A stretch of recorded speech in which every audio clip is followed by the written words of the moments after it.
सुबह बखैर, सलाम सुबह जागो लाहौर प्रोग्राम के साथ मैं हूं इस प्रोग्राम की मेजबान सिद्रा मुनीर। उम्मीद है कि आप सब लोग जहां कहीं भी होंगे बिल्कुल ठीक ठाक होंगे। नाज़रीन, मौसम के मिजाज आज भी कुछ बरहम और कुछ नरम है, चूंकि भादों के महीने की आज 18 तारीख हो गई है, यानी बस 12 से 15 रोज रह गए हैं, फिर मौसम आहिस्ता आहिस्ता बदलने लगेगा। दिन में खासी गर्मी हुआ करेगी, लेकिन जैसे जैसे दिन ढलेगा शाम होने लगेगी तो मौसम भी खुशगवार होता जाएगा। आज से महकमे मौसमियात की जानिब से कोई बादलों के सिलसिले आने और खूब बरसने की पेशगोई तो की गई है। मौसम की सूरत हाल पर प्रोग्राम में हम मजीद भी बात करेंगे, जबकि दूसरी जानिब वजीर आजम इमरान खान साहब गुज़िश्ता रोज दौरे लाहौर पर थे। अहम फैसले, अहम मुलाकातें और 2 साल कारकर्दगी का जायजा लिया गया है। आज के प्रोग्राम में इस हवाले से भी हम डिस्कशन करेंगे कि 2 साल कारकर्दगी हुकूमत के नज़र में कैसी रही और आवाम की नज़र में कैसी। आगे बढ़ते हैं जी, बात करेंगे चिल्ड्रन लाइब्रेरी कॉम्प्लेक्स और म्यूजियम एसोसिएशन ऑफ पाकिस्तान के माबैन एक मुआहदा तय पाया है। मुआहदे के तहत बच्चों को साइंस, टेक्नोलॉजी और सकाफत से मुतालिक आगाही देने के लिए अपनी नौइयत का पहला म्यूजियम बनाया जाएगा। इस बारे में मजीद क्या डिटेल से आतिफ परवेज रिपोर्ट में बता रहे हैं। CLC में बच्चों के लिए जदीद म्यूजियम बनाने की तैयारियां। चिल्ड्रन लाइब्रेरी कॉम्प्लेक्स और पाकिस्तान म्यूजियम एसोसिएशन के माबैन मुआहिदा तय पा गया। मुआहिदे पर दस्तखत के बाद चिल्ड्रन लाइब्रेरी कॉम्प्लेक्स पंजाब की चेयरपर्सन मरियम खोखर और पाकिस्तान म्यूजियम एसोसिएशन के जनरल सेक्रेटरी मियां अतीक अहमद ने प्रेस कॉन्फ्रेंस भी की। मरियम खोखर ने बताया कि म्यूजियम का मकसद बच्चों को सकाफत, साइंस और टेक्नोलॉजी के बारे आगाही देना है। ये अपनी नौइयत का पहला म्यूजियम होगा जिसमें बच्चों की सोचने और सीखने की सलाहियतों को उजागर किया जाएगा। मकसद ये है कि बच्चों के लिए म्यारी एजुकेशन प्रोवाइड की जाए और इसमें हम पाकिस्तान का बच्चों के लिए पहला डेडिकेटेड म्यूजियम बनाने जा रहे हैं। इसकी बेसिक थीम ये है कि पाकिस्तान की मोहब्बत बच्चों में उजागर हो सके और हमने इसके लिए पूरी एक बिल्डिंग डेडिकेट की है जिसमें बच्चों को पाकिस्तान के लैंड और पाकिस्तान की ह्यूमन डेवलपमेंट के हवाले से उनको इंफॉर्मेशन, ऑथेंटिक इंफॉर्मेशन दी जाएगी। मियां अतीक अहमद ने कहा कि बच्चों को मौसर आगाही देने के लिए म्यूजियम में माहिर स्टाफ तैनात किया जाएगा। इस मौका पर प्रोजेक्ट डायरेक्टर ओन अब्बास और दीगर भी मौजूद रहे। कैमरामैन राना उमैर के साथ आतिफ परवेज, लाहौर न्यूज। आगे बढ़ते हैं जी, बुरी खबर ये आई है कि पंजाब में पोलियो वायरस बेकाबू होने लगा है। मजीद 2 केसेस सामने आ गए हैं। सूबे भर में 8 जबकि मुल्क भर में 67 पोलियो केसेस रिपोर्ट हो चुके हैं। डिटेल्स बिलाल चौधरी रिपोर्ट में बताएंगे।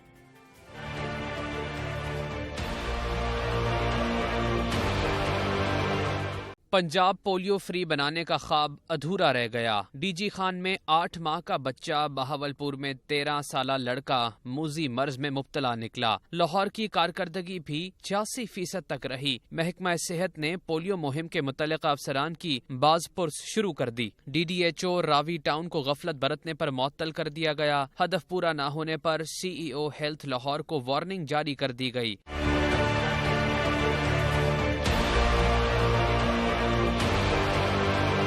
पोलियो मुहिम में पंजाब के 31 अजला 100% टारगेट पूरा ना कर सके। सिर्फ 6 अजला ने हदफ पूरा किया। 94% बच्चों को कतरे पिलाए गए। रवां साल पोलियो से लाहौर के 2 बच्चे समेत पंजाब भर में 4 बच्चे जान बहक हुए। इसी तरह पंजाब में 8 जबकि मुल्क भर में केसेस की तादाद 67 हो चुकी है। सेक्रेटरी सेहत कैप्टन रिटायर्ड मोहम्मद उस्मान कहते हैं 16,000 बच्चों के वालिदैन ने कतरे पिलवाने से इनकार किया। आइंदा पोलियो केस सामने आया तो मुतल्लिका टीम बमा वैक्सीनेटर मुअत्तल होगी। पोलियो प्रोग्राम इंचार्ज सुंदस इरशाद ने बताया कि कोरोना वबा की सूरत हाल में वैक्सीनेशन न होने से पोलियो केसेस में इजाफा हुआ। कैमरा टीम के साथ बिलाल चौधरी, लाहौर न्यूज। ऐसे रिपोर्ट आपने देखी है। इंतहाई अफसोस का अमर है कि पूरी दुनिया तकरीबन पोलियो फ्री करार पाई जा चुकी है। जो 1-2 मुल्क रह चुके हैं, जिसकी अफगानिस्तान की, इंडिया की, नाइजीरिया की हम बात करते हैं, वो अब अंडर ऑब्जर्विंग कंट्रीज हैं, यानी कि 2 से 3 साल उनको मौका दिया गया है, टाइम दिया गया है कि अगर 2 से 3 साल वहां पर एक भी केस रिपोर्ट नहीं होता तो उनको भी क्लियर करार दे दिया जाएगा। अभी सिर्फ पाकिस्तान है जहां पर हर गुजरते दिन के साथ हम देखते हैं कभी केसेस बढ़ जाते हैं, कभी कम हो जाता है। लेकिन इस तमाम मसले में खुशाइंद बात ये मुझे रिपोर्ट में भी नजर आई कि सेक्रेटरी सेहत की जानिब से एक बड़ा अच्छा इकदाम किया गया है, बल्कि ऐलान कर दिया गया है कि जिस इलाके से पोलियो केस सामने आया, समझ लें कि वो पूरी की पूरी टीम भी जाएगी और हेड भी जाएगा उस इलाके का, उनको हटा दिया जाएगा। अकाउंटेबिलिटी होनी चाहिए, फिर ये मामला अच्छे तरीके से संभल सकते हैं। आगे बढ़ते हैं, बात करेंगे जी सियासत के मैदान पर, जहां पर गवर्नमेंट की जानिब से जो ऑपोजिशन है उस पर तनकीद का सिलसिला जारी है। सूबाई वज़ीर मियां असलम इकबाल कहते हैं जो जितना बड़ा चोर है वो उतना ज़्यादा शोर मचाकर अपने आप को बचाने की कोशिश करता है। मजीद कहते हैं कि मुल्क में अदालतें और नैब आज़ाद है, मनी लॉन्ड्रिंग करप्शन का हिसाब तो हर किसी को देना होगा। मजीद क्या कहते हैं सलमान तारिक बताएंगे।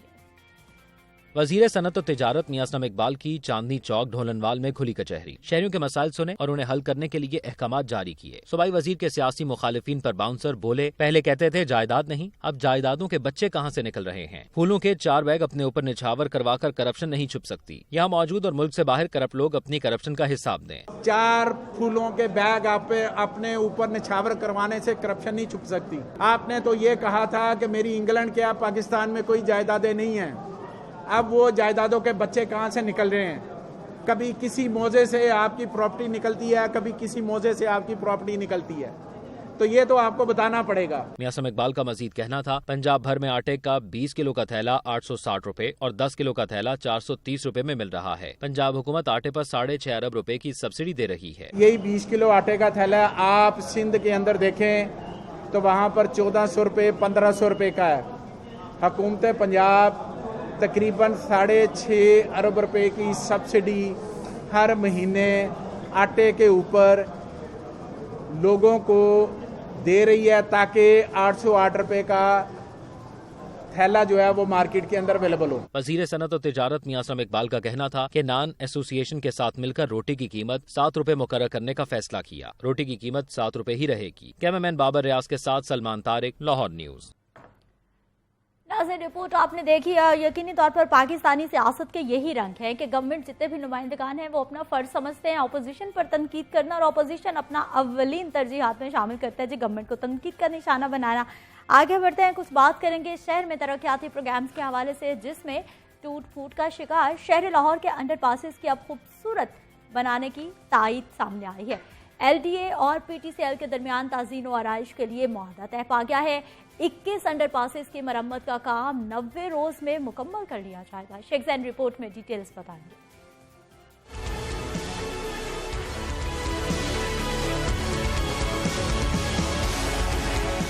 शहर के अंडरपासिस की खस्ता हाली, अब अंडरपासिस लशपश होंगे। लाहौर न्यूज के निशानदही पर इंतजामिया हरकत में आ गई। LDA की जानिब से कैनाल रोड समेत दीगर 21 अंडरपासिस की खूबसूरती का मंसूबा तैयार। तज़ीन व आराइश के लिए LDA और पाकिस्तान टेलीकम्युनिकेशन लिमिटेड के दरमियान मुआहिदा। चीफ इंजीनियर LDA हबीबुल हक रंधावा और PTCL के दरमियान मुआहदे पर दस्तखत हुए। मुआहदे के तहत अंडरपासिस की खूबसूरती की जिम्मेदारी PTCL की होगी। अंडरपास चाकर आजम रेंद, वारिस मीर, शाह अब्दुल लतीफ भटाई और लियाकत अली खान को खूबसूरत बनाया जाएगा। अंडरपास जस्टिस कार्नेलियस, वारिस शाह, फैज अहमद फैज, हुसैन शहीद सोरवर्दी की भी तज़ीन व आराइश होगी। बीजिंग अंडरपास, हिबा खातून और कैप्टन मुबीन शहीद अंडरपासिस भी मंसूबे में शामिल हैं।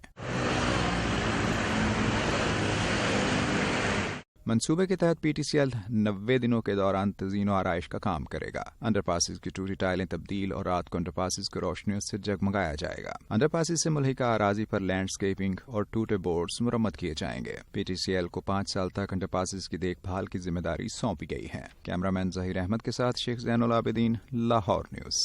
नाज़रीन, यहाँ पर लेते हैं एक ब्रेक, वापस आएंगे ब्रेक के बाद।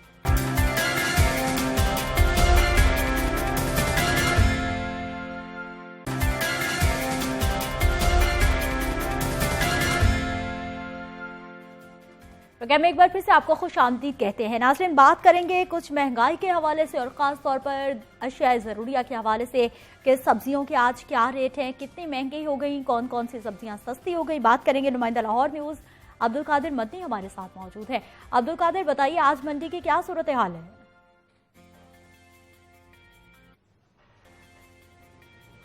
जी सिद्रा, बिल्कुल अगर आज मार्केट कमेटी की बात की जाए जिसकी जानिब से रोज़ाना की बुनियाद पर सब्जी की जो है वो सरकारी नरखनामे जारी किए जाते हैं, लेकिन उन पर अमल दरामद कहीं पे होता नज़र नहीं आता। आज जो सरकारी नरखनामे जारी किए गए हैं उसमें 9 सब्जियों की कीमतों में इजाफा किया गया है, जिसमें जो है वो 11 रुपये फ़ी किलो तक का इजाफा किया गया है। सब्ज़ मिर्च की कीमत में आज 11 रुपये का इजाफा हुआ है। 73 रुपये फ़ी किलो से जो है वो कीमत मुकर्रर की गई। गुज़िश्ता रोज़ 62 रुपये थी, 11 रुपये इजाफे के बाद 73 रुपये कर दी गई। लेकिन इसके बावजूद शहर में जो सब्ज़ मिर्च है वो शहरियों को 73 के बरक्स 90 से 100 रुपये फ़ी किलो तक फ़रोख्त की जा रही है।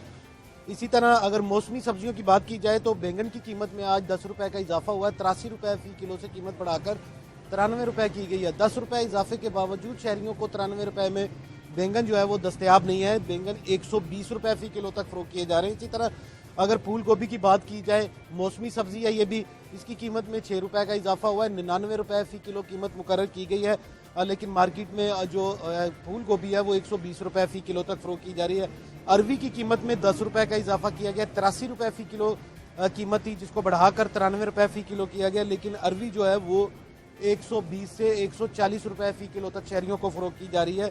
देसी टिंडे जो हैं वो पंजाब की पैदावार के हैं, लेकिन उसकी कीमत में भी 5 रुपए का इजाफा किया गया और हैरानकुन तौर पर देसी टिंडे जो हैं वो 167 रुपए फी किलो मुकर्रर किए गए हैं, लेकिन मार्केट में यही जो टिंडे हैं वो 180 से 200 रुपए फी किलो तक फरोख्त किए जा रहे हैं। अगर सब्ज मसालों की बात की जाए तो अदरक की कीमत जो है वो रिकॉर्ड सतह पर है। 500 रुपए फी किलो मार्केट कमेटी के सरकारी नरफनामों में मुकर्रर की गई है, लेकिन अदरक जो शहरियों को अब्दुल कादिर, आप किसी सब्जी की दुकान पे मौजूद हैं, जरा इनसे तो पूछिए कि इनके पास कोई रेट लिस्ट मौजूद है सरकार की जानिब से जो दी जाती है, क्या वेजा की गई है? जी बिल्कुल, इनको रेट लिस्ट जो है वो सरकार की जानिब से फराहम नहीं की जाती, सरकार की जानिब से फरोख्त की जाती है। 15 रुपए की रेट लिस्ट जो है वो तमाम सब्जी फरोशों को, शहर के, चाहे वो रेडीबान हो, चाहे वो किसी दुकान पे सब्जी फरोख्त कर रहा हो, उसे 15 रुपए की रेट लिस्ट जो है वो सब्जी की फरोख्त की जाती है, लेकिन वो सिर्फ फरोख्त की जाती है, उस पर अमल दरामद किसी सूरत भी जो है वो नहीं होता है। ना ये अमल दरामद जो है वो सब्ज मंडियों में होता नजर आता है, ना ये गली मोहल्लों में और चौक चौराहों पे सब्जी फरोशों की दुकान पर होता नजर आता है। इस हवाले से जब सब्जी फरोशों से ये बात की जाए कि जो सरकारी नरखनामे, जो परचून रेट है जो शहरियों को लिए मुकर्रर किए गए हैं, उससे ही कीमतें जो हैं वो दुगने दामों वसूल की जा रही हैं, तो सब्जी फरोशों का ये मौकफ होता है कि जी सब्ज मंडियों में ही कीमतें जायद हैं, तो रेट लिस्ट के ऊपर किस तरह। ठीक है अब्दुल कादिर, हमें चिकन और फ्रूट्स की सूरत हाल के हवाले से भी बताइए।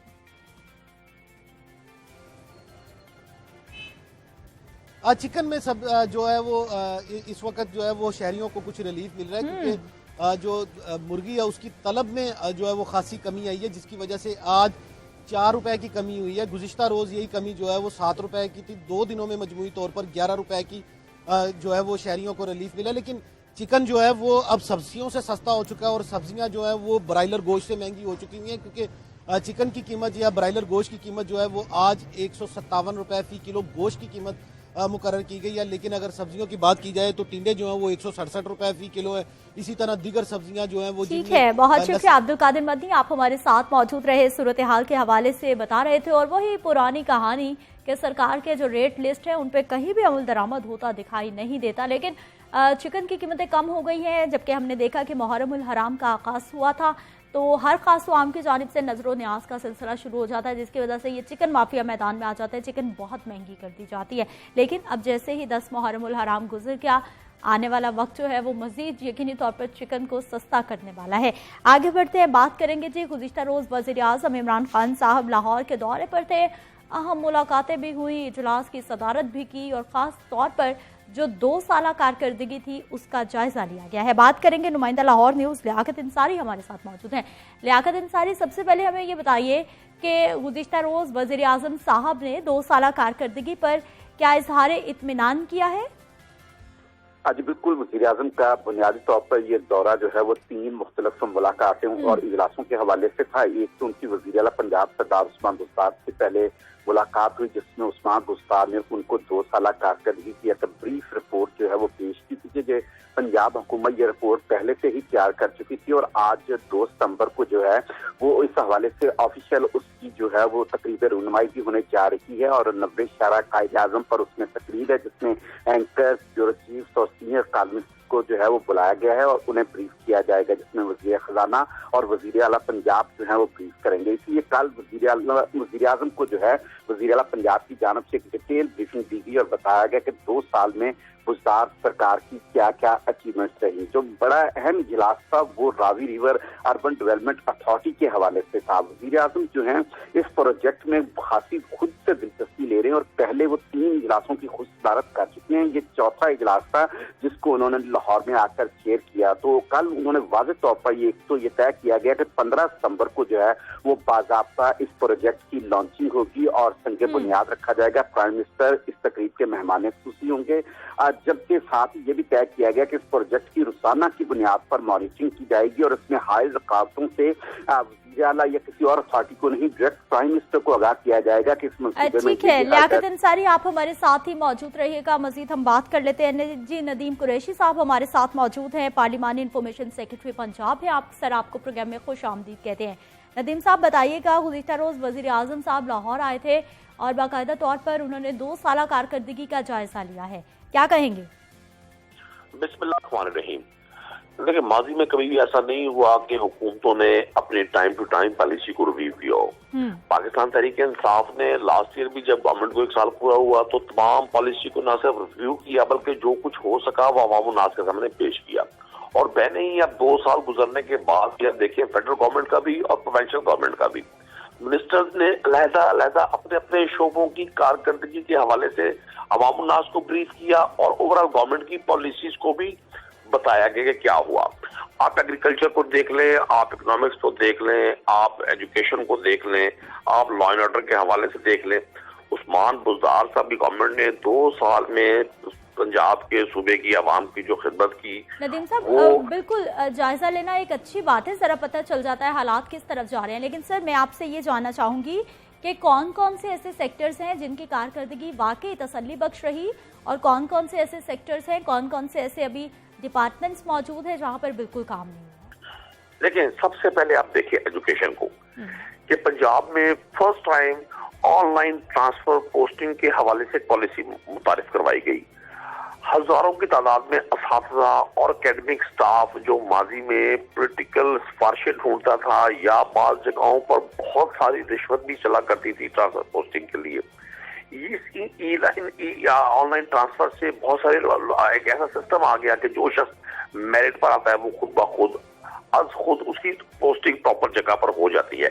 इसके अलावा सैकड़ों की तादाद में प्राइमरी स्कूल्स को एलिमेंट्री स्कूल्स में और एलिमेंट्री स्कूल्स को सेकेंडरी हायर सेकेंडरी स्कूल्स में प्रमोशन दी गई। बहुत सारी जगहों पर मैं आपको पूरी फिक्र दे सकता हूँ, कंस्ट्रक्शन की गई नए ब्लॉक्स की, स्कूल एजुकेशन जो है हमारी जो हायर एजुकेशन में 6 नई यूनिवर्सिटीज का कयाम अमल में लाया गया पंजाब में। और इसके साथ साथ बहुत सारी जो यूनिवर्सिटी एग्जिस्ट कर रही थी उनके ब्लॉक्स को बढ़ाया गया। वहाँ हायर एजुकेशन में भी ऑनलाइन ट्रांसफर पोस्टिंग के हवाले से पॉलिसी ठीक है। नदीम साहब मजीद भी बात करते हैं। लियाकत अंसारी, हमें ये बताइए कि सरकार की रिपोर्ट पे तो हम बात कर ही रहे हैं, अवाम की जानिब से क्या रिपोर्ट आ रही है, अवाम क्या कह रही है 2 साल कारकर्दगी पे, वो भी हमें बताइए। देखिए, अगर अवामी नुक्ता नजर की बात की जाए तो अवाम को इस हुकूमत से जो है वो बहुत सी अभी मजीद तवक्कुआत हैं और जो जिस अंदाज से डिलीवर करना चाहिए था उस अंदाज से ठीक है।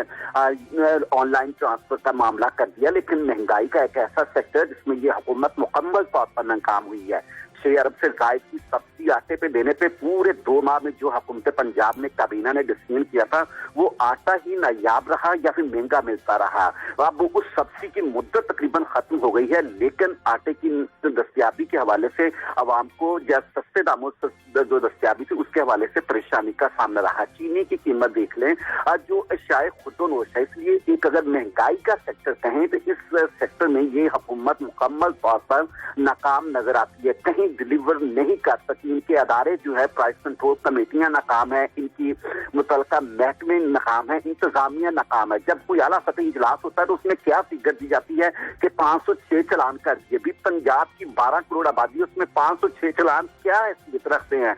बात तो ये कि गवर्नमेंट की रेट नजर आनी चाहिए कि सरकारी निर्ख पे कोई चीज पंजाब में दस्तियाब ही नहीं। आवाम की ये सबसे बड़ी शिकायत है। बाकी इस्लाहाती मामलात है, यूनिवर्सिटी की मंजूरी दे दी कि पुलिस ने और रिफॉर्म्स पे नहीं ला सके। आज भी पुलिस के जो थाने हैं वो उसी तरह जुल्म बर्बरियत की दास्तान पेश करते हैं। SHO आज भी जो है एक सीएम से भी पावरफुल आदमी से तस्वर किया जाता है कि वो वहां पर जो ला कानूनियत का राज कर ठीक है। लियाकत अंसारी, नदीम साहब से बात कर लेते हैं। नदीम साहब ये बताइएगा कि ठीक है, जो अच्छे काम PTI की गवर्नमेंट की जानिब से किए गए उसको हम जरूर मानते हैं, लेकिन अवाम बहुत नाराज है आपसे। इवन के जो आपके अपने वोटर्स, आपके अपने सपोर्टर्स थे वो भी आपके खिलाफ होने लगे हैं। आवाम पीटीआई गवर्नमेंट से कब तक खुश हो जाएगी? उनको भी तो खुश करें ना, महंगाई को कंट्रोल करें।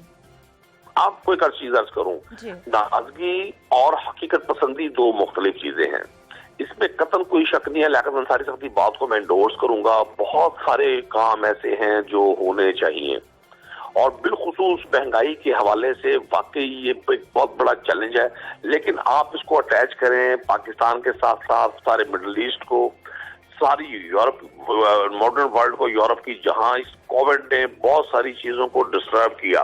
सर, कोविड को अभी 5-6 महीने हुए, ये तो पिछले 2 साल की कहानी हम बयान कर रहे हैं। कोविड पे ना डालें सर सारी सूरत हाल। मेरी बात सुने, जिस मुल्क की इकोनॉमी 6 से 7 अरब रुपया डेली मार्कअप देती हो, जिस मुल्क ने 500 अरब रुपया के लोन रीपेमेंट की हो, जिस मुल्क को डॉलर को आर्टिफिशियल कंट्रोल करके चलाया जा रहा हो, वहां जब चीजों को आप ओपन करेंगे तो मसाइल आएंगे। लेकिन ये चैलेंज गवर्नमेंट ने एक्सेप्ट किया है। गवर्नमेंट इस चैलेंज को ना सिर्फ मुकाबला करेगी बल्कि अवाम उन्नास को रिलीफ देने के लिए पूरी हमारी कोशिश है कि आम आदमी डिस्टर्ब ना हो। मैं आपको एक चीज अर्ज कर दूं, बहुत सारी चीजें ऐसी होती हैं कि जो कौमों ने मिलकर उनको फेस करना होता है तो वो कौमें दुनिया को लीड करती हैं। मैं आज भी इस बात पर कायल हूं, प्रॉब्लम वहां शुरू होता है कि हुक्मरान चीजों से बेखबर हो। प्राइम मिनिस्टर इमरान खान साहब की, पंजाब में वजीर आला उस्मान बुज़दार साहब की 100% वो इस बात से वेल अवेयर है कि ग्राउंड पे क्या चीजें हैं। अंसारी साहब ने बिल्कुल ठीक कहा कि चंद चालान करके हम इतने बड़े मैकेनिज्म को ठीक नहीं कर सकते, लेकिन गवर्नमेंट ने अब विद इन द लॉ रहना है। गवर्नमेंट ने वही काम करना है जो पाकिस्तान का कानून, पाकिस्तान का आइन कहता है। हमने किसी भी शख्स को, आप इस बार देखें कि पंजाब में, अभी उन्होंने पुलिस का जिक्र किया, पुलिस में जो पॉलिटिकल इन्फ्लुएंस हुआ करता था माजी में वो खत्म किया गया। आप पंजाब अभी भी मौजूद है, ऐसी बात बिल्कुल अभी तक ऐसा कोई भी सूरत हाल नहीं हुई, वो अभी भी मौजूद है और बहुत सारे किस्से कहानियां सामने आते रहते हैं पुलिस के हवाले से भी। लियाकत साहब, मुझे सर ये बताइए कि गुज़िश्ता रोज का जो दौरा रहा, जो मीटिंग्स हुई, इजलास हुए, उसमें क्या इदारों में रिफॉर्म्स के हवाले से और महंगाई के हवाले से क्या कोई बात हुई, कोई मैकेनिज्म तय किया गया? देखिए, ये कल एक इंतहाई अहम मीटिंग प्राइम मिनिस्टर के साथ जो सूबे की गुड गवर्नेंस कमेटी है उसकी हुई है। उसमें पीटीआई के डिवोटेड जो रहनुमा है, जो पार्टी के पुराने लोग हैं, जिनमें डॉक्टर यास्मीन राशिदा, अंसर मजीद न्यासी है, डॉक्टर मुराद रास हैं, इसी तरह सियाजुल हसन चौहान है, जो पार्टी के लोग हकीकी तौर पर जो पार्टी से शुरू दिन से चल रहे हैं और उनके अवाम के मसाइल को भी समझते हैं, उस गुड गवर्नेंस कमेटी ने प्राइम मिनिस्टर को ब्रीफ किया और वाज़ेह तौर पर यह बताया है कि इन इश्यूज पर जो है हमें जो है वो डिलीवर करना है। ये कमेटी ही इसलिए बनाई गई है कि सब अच्छा की रिपोर्ट ना दे बल्कि जो नेगेटिव है उसकी रिपोर्ट दे और उसके लिए अपनी रिकमेंडेशन भी दे। उसमें महंगाई जो है वो लाजमी तौर पर जो है कल की ब्रीफिंग का हिस्सा था और उसमें उन्होंने बताया कि इसको हमने इस इशू को एड्रेस करना है। इसलिए हर शोबे के हवाले से ये गुड गवर्नेंस कमेटी ने कल प्राइम मिनिस्टर को ये अपनी तजावीज़ दी और उसका नतीजा क्या निकला है? उसका नतीजा ये निकला है कि प्राइम मिनिस्टर ने इस कमेटी की सिफारिशात और इसके वर्किंग को देखते हुए फैसला किया कि अब जो भी पार्टी स्पोक्स पर्सन की फेडरल में मीटिंग होती है उसमें पंजाब के भी जितने मेंबर हैं वो भी प्राइम मिनिस्टर के साथ जो हर हफ्ते स्पोक्स पर्सन की मीटिंग होती है वो इसमें पंजाब के मेंबर भी शरीक हुआ करेंगे और अपना आउटपुट जो है वो पंजाब के हवाले से दिया करेंगे। बाहर पार्टी के अंदर एक सोच मौजूद है, जो पार्टी के पुराने लोग हैं जिन्हें पार्टी की भी फिक्र है। लियाकत साहब, हमें ये बताइए, एक बार फिर वजीर आजम साहब लाहौर के दौरे पर रहे और फौरन बाद हमने देखा कि एक बार फिर से ब्यूरोक्रेसी में अच्छी खासी अखाड़ पछाड़ हो गई। देखें, ये प्राइम मिनिस्टर के दौरे का इससे कोई ताल्लुक नहीं है। ये काफी अरसे से ये टेंटेटिव प्लान्स थी, ये तबादले वगैरह जो हैं ये काफी अरसे से दो थे, तकरीबन पाइपलाइन में थे। ये ने एक मुकर्रर वक्त पे होना था और वो हुए हैं तबादले। बहरहाल ये कल की मीटिंग का इससे कोई ताल्लुक नहीं था। ये पहले से तकरीबन पिछले 15-20 दिनों से ये बात डिस्कशन में थी कि कौन से ब्यूरोक्रेट कहाँ से तब्दील होना, कहाँ नहीं होना। आज जो गुजरात मंडी बहाउद्दीन के हवाले से कुछ पार्टी के अंदर जो तहफ्फुज़ात थे कि पार्टी के लोगों का कहना था कि वो सिर्फ और सिर्फ मुस्लिम कायदे आज़म की क़यादत के काम करते हैं, तो हमें जो है नजरअंदाज किया जाता है। इसलिए यहाँ पर कुछ बैलेंस ब्यूरोक्रेट्स जो है लगाए जाएं जो काफी के भी काम करें और हमारे भी काम करें ताकि। ठीक है नदीम साहब, हमें सर एक तो ये बताइए कि महंगाई का जिन कब तक पीटीआई के कंट्रोल में आ जाएगा, कि पीटीआई उसको कंट्रोल करेगी कि भाई महंगाई के जिनकी अब अपनी मर्जी नहीं चलेगी? और दूसरा सर हमें ये बताइए कि ये जो ब्यूरोक्रेसी में बड़े पैमाने पर तब्दीलियां की जाती हैं, 6 महीने बाद, 4 बाद, 8 बाद, ब्यूरोक्रेसी नाराज है हुकूमत से। वो कहते हैं हमें टाइम नहीं दिया जाता कि हम डिलीवर कर पाएं या फिर हम काम कर पाएं, और ये एक अदम एतमाद की फजा है। जो भी अफसर जिस सीट पे मौजूद रहता है वो सिर्फ अपना टाइम गुजारता है कि हमें नहीं मालूम हमें कब तब्दील कर दिया जाएगा। देखिए, बात ये होती है, हम चीजों को अपने अपने एंगल से देख रहे होते हैं। मैं एक तो आपकी इस बात को कतई नहीं मानूंगा और मैं बस एहतराम ही अर्ज करूंगा कि ब्यूरोक्रेसी का काम होता है हुकूमत की पॉलिसीज को इम्प्लीमेंट करना। वहाँ ये कैफियत नहीं होती कि जी कोई नाराज है या कोई खुश है। और गवर्नमेंट जो जिन अफसरान की प्लेसमेंट करती है वो ये गवर्नमेंट का भी प्रोग्रेटिव है और गवर्नमेंट देख रही होती है कि कौन सी चीजें कहाँ प्लेस करने से इदारों में बेहतरी आ सकती है। ये तमाम ट्रांसफर पोस्टिंग माजी में भी होती नहीं, ये रूटीन का हिस्सा है, ये with in the law with in the constitution होती है। और इनका टारगेट नंबर 1 यही होता है कि अवामुन्नास को किस तरह से बेहतर सहूलियात फराहम की जा सके। दूसरी बात जो आपके क्वेश्चन का हिस्सा था महंगाई, देखिए मैं आपको एक अर्ज कर दूं, मैंने पहले भी अर्ज किया है कि प्रॉब्लम वहां आता है जब हुक्मरान चीजों से बेखबर हो। अभी अंसारी साहब ने जो रिपोर्ट किया बिल्कुल ठीक किया कि खान साहब ने जो पार्टी के जो पार्टी फेसेस हैं, जो पार्टी के पुराने लोग हैं, जो पार्टी के स्ट्रगल में शरीक रहे हैं, जो उस तमाम फेज के साथ थे जब पार्टी लोगों से वादे कर रही थी, और 2013 के इलेक्शन में भी, 2018 के इलेक्शन में भी, लॉन्ग मार्च और धरने में भी इमरान खान साहब का यही विजन कि वो ऐसा नहीं है कि वो चीजों से बेखबर है या वो आंखें चुराकर आगे बढ़ना चाहते हैं। इमरान खान का विजन यही है कि पाकिस्तान का आम आदमी, पाकिस्तान की मिडिल क्लास जब तक अपने पांव पर खड़ी नहीं होती, हम पाकिस्तान को मजबूत इकोनॉमी तस्वुर नहीं कर सकेंगे। ये जो तमाम स्ट्रेटेजीज बनाई जा रही हैं, इसका मेन प्लान यही है कि हम किसी भी तरह से इस महंगाई के जिनको बोतल में बंद करें। चूंकि नदीम कुरैशी साहब, मामला भी सर यही है, अफसरान को कोई फर्क नहीं पड़ा। हुकूमती जो हमारे नुमाइंदगान हैं उनकी तनख्वाहें भी बढ़ गई, महंगाई बढ़ती है, उनको कोई फर्क नहीं पड़ा। लेकिन फर्क पड़ा है हमारे गरीब तबके को, मजदूर तबके को, दिहाड़ीदार तबके को, रिक्शा चलाने वाले को। ये वो लोग हैं जो सबसे ज्यादा मुतासिर हो रहे हैं। मीडियोकर जो सफेद पोश लोग हैं, कहाँ जाएंगे? आपकी बात 100% दुरुस्त है, लेकिन ऐसा नहीं है। तो मैं आपको अर्ज कर दूं, अरकान असेंबली सियासतदान वो किसी भी पार्टी से हो, गवर्नमेंट से हो, अपोजिशन से हो, वो पार्ट ऑफ द पब्लिक होते हैं। वहाँ के मुंतखब नुमाइंदे। ऐसा नहीं हो सकता कि अवाम में कोई चीज पैनिक हो तो अरकान असेंबली उससे अलहदा हो जाए। वो साथ होते हैं हर उस तकलीफ के। आपका मीडिया जो चीजें कवर कर रहा होता है वो भी किसी सोसाइटी की अक्कासी कर रहा होता है। मैं आपको एक बात बता दूं कि इमरान खान रवायती मिजाज का इंसान नहीं है।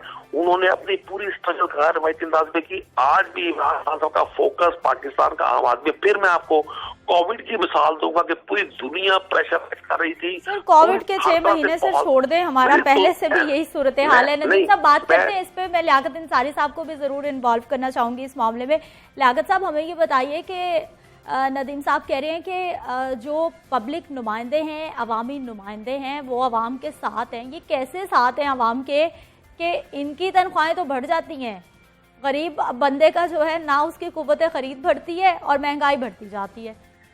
देखिए सिदरा, जिस डिपार्टमेंट ने जिस शख्सियत ने डिलीवर किया होता है वो नजर आता है। कोविड-19 में जो है पंजाब की परफॉर्मेंस नजर आई है, डॉक्टर यास्मीन राशिद की परफॉर्मेंस नजर आई है, सीएम बुज़दार की परफॉर्मेंस नजर आई है। तो जिन शोबों में डिलीवर किया होता है वो नजर आता है, और जिन शोबों में डिलीवर नहीं किया होता उनमें खाली जो अल्फाजी है उसके साथ आप जो है वो अपना मौकफ तो बयान कर सकते हैं, लेकिन अवाम के मौकफ को उससे तब्दील नहीं कर सकते। आज आपको ये कहने की जरूरत नहीं है कि पंजाब ने जो है वो कोविड के दौरान बेहतरीन परफॉर्म किया। ये अवाम भी मानती है और इंटरनेशनल अदारे भी मानते हैं। जहां तक अरकान असेंबली का जो है ताल्लुक है, इनको जो है काफी सारी जो कमेटीज थी उसकी तश्कील के हवाले से ताखीर हुई है। जहां पर इन अवामी नुमाइंदों का अपनी जिले सतह पर मुख्तलिफ कमेटियों में किरदार होना था, वो नहीं उन कमेटियों में इनकी नुमाइंदगी हो सकी। ये प्रोसेस अभी जारी है। ताहम वज़ीर-ए-आला पंजाब ने इस हवाले से MPs और MNs को बाख्तियार बनाने का प्रोसेस शुरू कर रखा है। मुझे ये बताइए कि इन तमाम मीटिंग्स में, इजलास में क्या तरजीहात दोबारा से बदली गई हैं कि 1, 2, 3 ये 3 इदारे हैं या 4 पॉइंट्स हैं जिन पे अब हमने जीरो टॉलरेंस रख के सबसे पहले इनको कंट्रोल करना है? क्या कुछ देखिए, ऐसा हुआ? इस पूरी मीटिंग का लुब्बे-लुबाब ये था कि एक तो जो है 500 अरब डॉलर का रावी रिवर अर्बन फ्रंट का मंसूबा है, इसको बिला ताखीर जो है इसमें आगे काम बढ़ाना है और कोई रुकावट नहीं किसी किस्म की आने देनी। और दूसरा था कि जो पब्लिक रिलीफ है उसके लिए डिलीवर करना है, ये मेन एजेंडा था। और प्राइम मिनिस्टर इस हवाले से कंसर्न है, सीएम बुज़दार इस हवाले से कंसर्न है। मैं दावे से कह सकता हूँ कि इस कैबिनेट से और जो इनके दूसरे तहरीक इंसाफ की रहनुमा उनसे ज्यादा काम इस वक्त उस्मान बुज़दार कर रहे हैं। वो जितना सीरियस चीजों को लेते हैं, अब भी ठीक है उनके शुरू में कुछ मसाइल थे अंडरस्टैंडिंग के, लेकिन उन्होंने अपने मसाइल पे काबू भी पाया है और चीजों को जो है वो डिलीवर भी किया है। अब ब्यूरोक्रेसी के साथ उनका वो सब नरम वाला रवैया नहीं है। पिछले इजलास में उन्होंने ब्यूरोक्रेसी को बड़े प्यार से नरम अंदाज में समझा दिया था कि डिलीवर करेंगे तो इन अपनी सीटों पर रहेंगे। किसी ब्यूरोक्रेट को ये सहकार नहीं है कि 3 साल किसी अदारे में आए और उसको तबाह करने में बैठा रहे कि मैं अगर 3 साल तक तो मेरी अब ट्रांसफर ही नहीं हो सकती तो मैं कुछ काम करूं या ना करूं, ये मेरा इस्तेहकाक है। ब्यूरोक्रेसी हो, अरकान असेंबली हो। ठीक है, बहुत शुक्रिया लियाकत अंसारी, बहुत शुक्रिया नदीम कुरैशी साहब, आप हमारे साथ मौजूद रहे और बता रहे थे जी एक बार फिर से वज़ीर आज़म साहब लाहौर पहुंचे थे और दोबारा से देखा गया है कि महंगाई को कंट्रोल करना, इदारों में रिफॉर्म्स लानी और ख़ास तौर पर जो river Ravi urban development project है उस हवाले से कोई रुकावट रास्ते में नहीं आने देनी, उस पर काम का आगाज़ करना है। यहाँ पर वक्त है एक शॉर्ट ब्रेक का, हमारे साथ रहिए।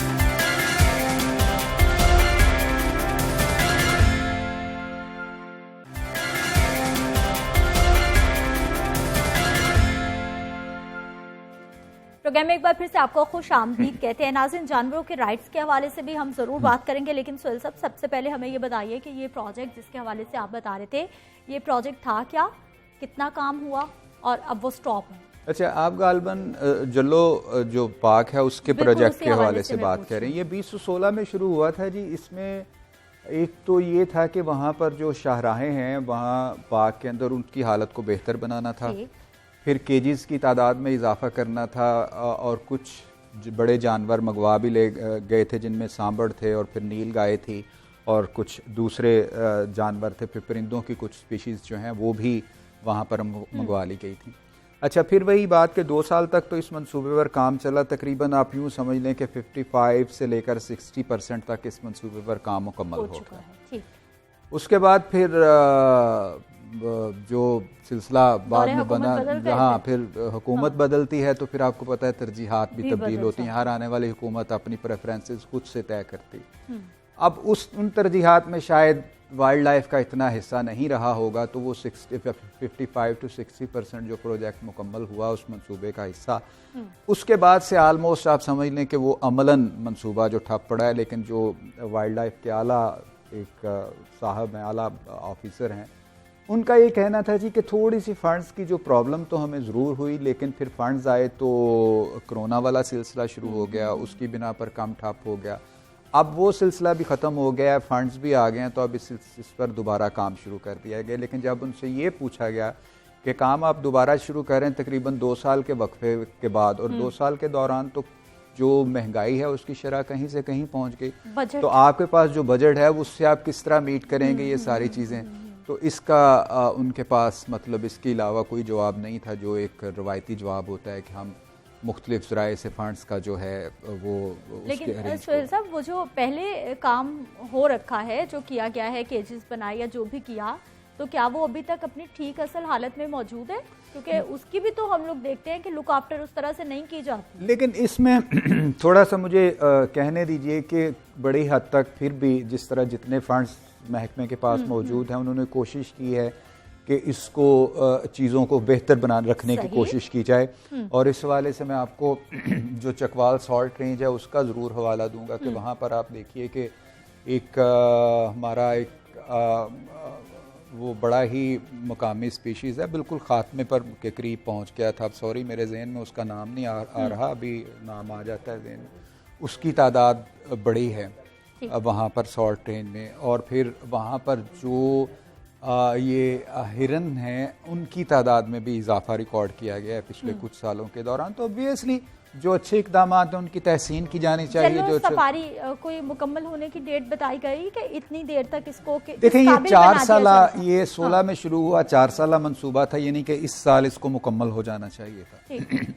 लेकिन अब इसमें 2 साल की ताखीर तो ऑलरेडी हो चुकी और अभी भी जो बात है वो गागी गे से ही इर्द गिर्द ही घूम रही है। तो जब उससे आगे बढ़ेगी तो उसके बाद ही अंदाजा हो पाएगा जी कि आइंदा कितने साल और चाहिए इनको। प्रोजेक्ट की भी डिटेल्स बता दीजिए कि कौन से ऐसे नए जानवर हैं या परिंदे हैं जो कि स्पेशली जल्लों में लाने का प्लान का हिस्सा है। हाँ जी, जिस तरह मैंने आपको बताया कि नीलगाय वहाँ पर लाने के मंसूबे थे, फिर वहाँ पर जो हिरन हैं उनकी तादाद में इजाफा, मतलब जो एक जो ह्यूमन लवली थोड़े से इंसान दोस्त किस्म के जानवर है ना, पहले मरहले में उनको लाया जाना मकसूद था, इसलिए कि वहाँ पर बड़े जानवरों की के लिए कुछ उस तरह के इक़दाम नहीं हैं जिस तरह के हम देखते हैं जो लाहौर सफारी पार्क है या जो लाहौर ज़ू में देखते हैं, अभी वैसे नहीं हैं। लेकिन इस मंसूबे का एक हिस्सा था ज़रूर कि वहाँ पर इस तरह के इक़दाम उठाकर तो जो बड़े जानवर हैं जिनमें मतलब शेर या चीते ये भी लाए जाएंगे। का भी एक कॉन्सेप्ट था इस मंसूबे में। नहीं, नाइट सफारी का तो था, लेकिन अमलन तो उस वक्त भी हमने यही कहा था जी कि ये मुमकिन नहीं। एक तो जो जल्लो सफारी पार्क है वो जिस इलाके में वाक़ है वो अभी तक मतलब पूरी तरह से आबाद नहीं है, काफ़ी गैर आबाद है, और वहाँ पर तो दिन के औकात में भी जाना जो है वो मतलब कुछ बहुत ज़्यादा वो उसमें नहीं होता, थोड़ा सा रहता है खदशा, अगर से वहाँ पर फॉरेस्ट गार्ड्स मौजूद होते हैं, कोई कभी कभार पुलिस भी दिखाई दे जाती है, लेकिन वो इतना वसी और रीज एरिया है। और जब ये जल्लो पार्क बना था तब तो यहाँ तक पर हू का आलम होता था, इसके बिल्कुल पास एक जल्लो गांव हुआ करता था छोटा सा, तो वहाँ से अक्सर जो लड़के हैं ना वो ज्यादातर जल्लो वगैरह और इस तरह का भी बड़ा मामला नहीं ऐसा नहीं, जल्लो पार्क पर ज्यादातर वहाँ उसी गांव के लड़कों का कब्जा रहता था। फिर 4 दीवारी बनाई गई, फिर रुकावटें खड़ी की गई, तो उससे काफी बेहतरी हो गई। लेकिन अभी तक जो है ना वो पूरी तरह से चूंकि आबाद इलाका नहीं, तो लेकिन अमलन तो मुझे नहीं लगता कि वो नाइट सफारी। चलिए सुहेल साहब, अब हम आबाद इलाके की तरफ आ जाते हैं। हमें जू की बताइए, हमारा जो चिड़ियाघर है जो कि पूरे लाहौर क्या है, तराफ के लाहौर की तमाम तहसीलों के लोग वहाँ आना बहुत पसंद। ये तो बड़ी कमाल चीज़ है। देखें ये एक साहब थे, उन्होंने पहल चंद परिंदे दिए थे। उन्होंने कहा जी कि ऐसा करते हैं कि ये 1800 कुछ की बात है, उसमें उन्होंने चंद परिंदे दिए कि हम इससे लाहौर में एक चिड़ियाघर का जो है ना वो कॉन्सेप्ट डेवलप करते हैं। और उनके अतिया किए हुए परिंदों से फिर बात आगे बढ़ती आप देखिए अब तो अपनी ये नोयत का एक बड़ा ही शानदार प्रोजेक्ट है। देखें खूबियाँ खामियाँ हर जगह मौजूद रहती हैं, लेकिन अगर अब मजमूई तौर पर देखा जाए तो लाहौर ज़ू में जाना शायद ही कोई बच्चा या बड़ा ऐसा होगा जो कभी लाहौर ज़ू में नहीं गया होगा। मुझे खुद जाना ज़ू में बहुत पसंद वो उसकी एक वजह है। उसकी वजह ये है कि देखें वाइल्ड लाइफ की अहमियत का हमें चाहे वैसा अंदाज़ा ना हो जैसा अंदाज़ा होना चाहिए, लेकिन वाइल्ड लाइफ से जो हमारी मोहब्बत है या जो इसको देखकर हम जो थ्रिल महसूस करते हैं ना अपने अंदर, वो एक फितरी अमर है। हम देखना चाहते हैं कि शेर किस तरह का दिखता है, ये जब दहाड़ता है तो क्या फीलिंग आती है। अच्छा, अब मैं आपको बता, कभी मुझे एक दफ़ा रात में जाने का मौका मिला लाहौर ज़ू में, तो आप बिलीव करें कि जो वहाँ पर जो शेरों का पिंजरा था उसके करीब खड़े हुए तो शेर अपनी पूरी जब ताकत से दहाड़ा तो आप ऐसे लगे, अब मैं मजाक नहीं कर रहा कि जैसे ज़मीन हल्की सी आपके पाँव के नीचे से जुम्बश नहीं कर रही होती, मतलब उसकी एक वो पंजाबी में कहते हैं ग्रूं जैसी थी कि वो उसने हर चीज़ को अपने इर्द गिर्द। अच्छा, मुझे ये बताइए कोई चिड़ियाघर इंतजामिया का कोई ऐसा प्लान है, क्योंकि चिड़ियाघर तो एक अच्छा खासा आमदन का जरिया है। जी बिल्कुल बिल्कुल, बहुत बड़ी तादाद है। देखें इसकी आमदनी तकरीबन कोई 16 करोड़ के करीब है, और अखराजात इसके मिला के तनख्वाहें निकाल के फिर फूड का खर्चा निकाल के कुछ तकरीबन कोई 13 से 14 करोड़ के दरमियान रहते हैं। 2-2.5 करोड़ रुपया इनको साल की बचत भी हो जाती है। तो वो बचत कहाँ लग रही है? कोई जानवर वगैरह लाए जा रहे हैं? कोई प्लान क्या है इनका? कोई है सब प्लान? अगर सच्ची बात बताएं तो अब लाहौर ज़ू में गुंजाइश रह नहीं गई कि आप मजीद उसमें कुछ केजेस जो हैं बड़े बनाएं, क्योंकि जगह अब नहीं इतनी ज़्यादा नहीं। या तो जिना गार्डन इंतजामिया से रिक्वेस्ट की जाए कि थोड़ी सी जगह पीछे आप इनको प्रोवाइड कर दें, क्योंकि मौजूदा जगह में तो इसको मजीद जो एक्सटेंड करना कंजस्टेड है, वैसे भी काफी कंजस्टेड है, तो मजीद इसको एक्सटेंड करना तो बज़ाहिर मुमकिन दिखाई नहीं देता। नए जानवरों का आना जाना तो लगा रहता है। हमें तो दिलचस्पी है हथनी से, बहुत ज्यादा कि हाँ, बच्चों का एक मतलब आपने वो जगह भी खाली पड़ी है, उदास लगती है वो जगह। सूजी का और लखी रानी का जो एक क्रिज्मा है, हाँ। जो हमने अपने मतलब उसमें देखा जब वो पीक पे थे, तो मैं आपको बता नहीं सकता, बल्कि वो मंजर जब वो सूजी मरी है और मैं मतलब वहां पे मौजूद था, जो उसका मुहावत है, हाँ। मेरी 5 साल के बाद उससे मुलाकात हुई, हाँ। 5 साल के बाद, अभी वो जॉब कर रहे थे, तो अब ऐसे ही वो ऐसे पहलू पे पहलू बैठे बातें शुरू हो गई। वो 4 या 5 साल के बाद उसको याद करके ज़ारो कतार रोने लगा। कितनी मोहब्बत का उसने कहा जी ऐसा जानवर भी कोई रूए जमीन पे होगा जैसा, हालांकि हाथी तो बेशुमार है पूरी दुनिया में, लेकिन रिश्ता चूंकि उससे मोहब्बत का था ना, इसी तरह बच्चों का मोहब्बत। सूजी की बड़ी अच्छी ट्रेनिंग हुई हुई थी, वो बॉल के साथ भी खेलती थी, वो देखने वालों को अपने साथ इन्वॉल्व कर रही तो एक सूजी उन्होंने ला के खड़ी की हुई है, आप उससे दिल बहला लिया करें उससे। मेन गेट पे अंदर भी वो एक वो जाली सी एक रखी हुई है, झूला है मेरा ख्याल। नहीं वो उसका सूजी टाइप ही है, उन्होंने बना के ना, जहाँ पे सूजी का वो खड़ी होती थी, जहाँ से बच्चे उसके होदे में सवार होते थे, वहाँ पे उन्होंने एक जेस्चर सा बनाया हुआ उसका, तो उसको देख के दिल बहला लिया करें, क्योंकि बाजार तो अब कोई और सूजी आने वाली नहीं है, लेकिन इंतजामिया की तरफ से हमने तो बहुत दावे सुने थे कि 1 साल में, 1.5 साल में, 2 साल में हो जाएगा कुछ ना कुछ। वो चलें, जब फिर आएगी तो फिर देख लेंगे, अभी तो बाजार कोई ऐसा उसका इम्कान दिखाई नहीं दे रहा, क्योंकि उसकी जाहिर है अभी अगर होगा भी तो एक कॉमन सेंस की बात है कि कोविड के दौरान जो बचत थी वो सारी कहीं लगा गई होगी, क्योंकि ऑटोनोमस बॉडी है, गवर्नमेंट से तो पैसे मिलते नहीं हैं, तो अगर कोई पाइपलाइन में मंसूबा होगा भी तो कुछ साल 2 साल अब वो पीछे चला गया होगा जब वो कभी आएगा। अच्छा असुल साहब, वाइल्ड लाइफ की तो हम बात कर रहे हैं, बाघों का शहर कितने साल हो गए हैं, आपने कोई नया बाघ नहीं देखा? बाघ मतलब जैलानी पार्क को इन्होंने शक्ल दी, फिर नहीं देखें, गुलशन इकबाल पार्क है वो भी बनाया गया, जैलानी पार्क है वो भी बनाया गया, लेकिन अब मसला पता है कि बाघों का जब कंसेप्ट आता है ना, तो बाघों का कंसेप्ट थोड़ा सा और होता है। ये है पार्क्स, बाघ और चीज़ होती है, मतलब जब हमने अपने बचपन में देखा है तो हकीकतन ये बागात का शहर था, ये फूलदार दरख्त बहुत होते थे, बिल्कुल। आप ये सगियां पुल है ना, सगियां पुल जिसके इर्द गिर्द बेहंगम ट्रैफिक, इतनी ऊंची सी सड़क बना दी है, वो नीचे सारी वादियां डूबी पड़ी हैं, बुरे हाल भौंके दिहाड़े। अमरूद, लीची और स्ट्रॉबेरी, ये बागात इसके लिए मशहूर थे, ये एरिया मशहूर था। जब अभी भी हैं कहीं हैं थोड़ा सा हटके, जब आप इधर केनाल पर हरबंसपुरा जाते, फतेहगढ़ बड़ी मशहूर जगह है, मतलब मुगलपुरा से जब आगे बढ़ते हैं, फतेहगढ़ से आगे कोई सड़क नहीं होती थी, फतेहगढ़ से आगे ना एक कच्ची सड़क जाती थी, वो कच्ची सड़क किसने बनाई थी? जो भट्टा मालिकान थे ना, उन्होंने अपनी आमदोरफ्त के लिए बनाई, एक साइड पे। बागों वाला कॉन्सेप्ट आप मुझे बता रहे हैं ना, अब मुझे ये बताइए कि क्यों नहीं लगाए जाते हैं हमारे पार्क में ये फ्रूट्स वाले दरख्त जो हमारे यहाँ आसानी से हो जाए?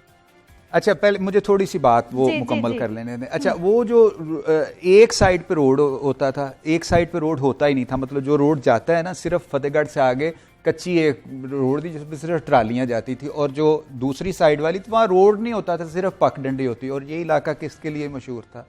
फालसों के लिए। क्या बात है, सब वक्त की किल्लत है। इजाजत आपसे मुझे चाहनी होगी और देखने वालों से भी प्रोग्राम से इजाजत चाहनी होगी। इंशाल्लाह फिर किसी दिन इस पर जो हमारा सेगमेंट है, इस पे वाइल्ड लाइफ पे, जानवरों के, एनिमल राइट्स पे फिर से एक बार बात करेंगे किसी दिन। अभी इजाजत दीजिए, इंशाल्लाह कल सुबह फिर मुलाकात करते हैं। अल्लाह निगहबान।